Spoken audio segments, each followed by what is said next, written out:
L'ordre de tirer a été donné par Donald Trump. Dans le viseur, le général Qassem Soleimani. Dirigeant des gardiens de la Révolution, il était aussi l'homme clé de l'influence iranienne en Irak. Ce vendredi, un drone américain cible un convoi de véhicules dans l'enceinte de l'aéroport de Bagdad. À bord, Qassem Soleimani, mais aussi Abu Mehdi al-Muhandis, son bras droit irakien et membre de la milice du Hached al-Shabi, une coalition paramilitaire pro-Iran. Deux hommes stratégiques dans les relations entre Bagdad et Téhéran, dont la mort risque de ne pas rester impunie.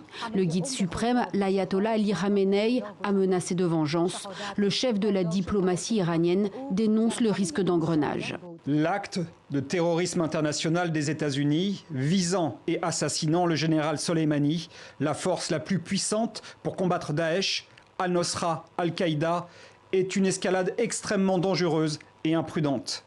Les États-Unis sont responsables de toutes les conséquences de leur aventurisme. Et l'Irak peut craindre d'être la terre de cet aventurisme. Depuis fin octobre, les soldats américains ont essuyé une dizaine d'attaques à la roquette. Mardi, des milliers de manifestants du Hached al-Shabi pro-Téhéran ont défilé dans les rues de Bagdad.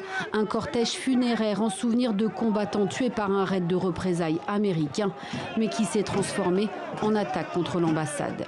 L'Irak se trouve ainsi au centre d'un dangereux duel à distance entre Américains et Iraniens.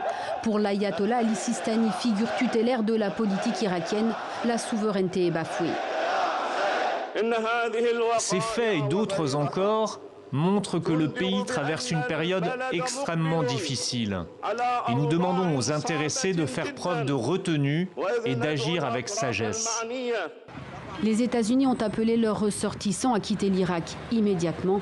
Le Hezbollah libanais, mouvement chiite pro-Iran, s'est engagé à apporter le juste châtiment.